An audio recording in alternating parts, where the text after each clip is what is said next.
In 1939, France felt safe.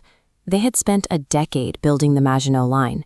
It was a masterpiece of military engineering, a massive wall of concrete forts, underground railways, and heavy artillery, designed to repel a traditional head-on invasion with absolute force. But in 1940, the German army simply drove right around it. They bypassed the fortifications by moving their armor through the Ardennes forest, a region the French High Command had dismissed as naturally impassable. The Maginot Line stood firm, yet France fell. The strategy focused entirely on winning the last war. Today, the corporate world is making the same mistake. For over a decade, security has been obsessed with ransomware. This threat of digital kidnapping drove companies to build massive digital perimeters, fortifying the network against a single frontal assault.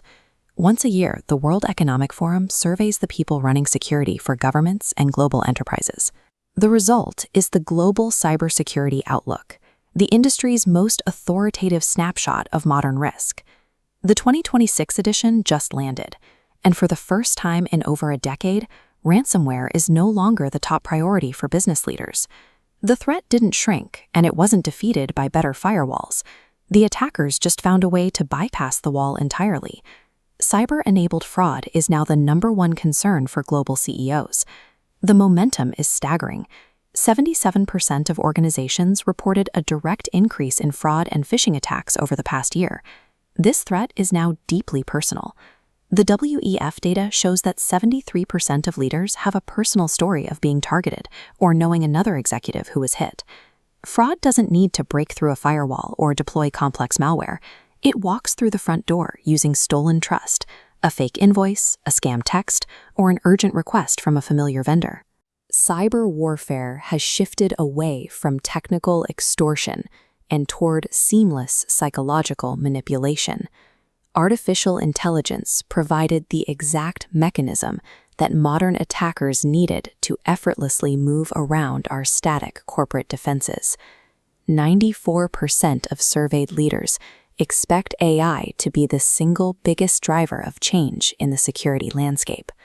Scams used to be easy to spot, cheap, typo-written, and poorly phrased. Generative AI changed that. It now writes flawless, highly convincing communications in any language at infinite scale with 0 red flags. This deception now includes live interactions.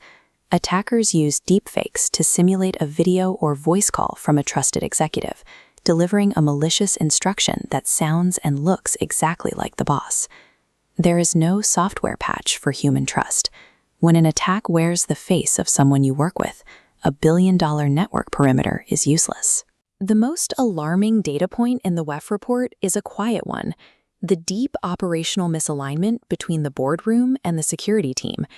CEOs now rank fraud as their top fear because of the direct financial hit. But the CISOs, the security chiefs, are still bracing for ransomware and supply chain attacks. When the leaders and the defenders are preparing for different battles, budgets splinter. The defense strategy turns into a tug of war, leaving the real attack route wide open. This chart tracks how organizations rate their resilience. In the dark blue sections, 19% have security exceeding their needs. The orange sections show a canyon opening up. 17% report insufficient resilience, and 85% lack basic security skills. In an interconnected global economy, this internal division and widening inequality ensures that the weakest vendor in your supply chain endangers everyone. Immediate survival requires the CEO and the security lead to sit in the same room and build a single, unified strategy. Organizations must abandon obsolete spot-the-typo training. In the AI era, security requires mandatory second-channel verification, like calling a known number, for any request involving money or access. The Maginot Line failed because it was a brilliant answer to a question the enemy had already stopped asking. The most expensive mistake in security is a strong defense pointed at the wrong war.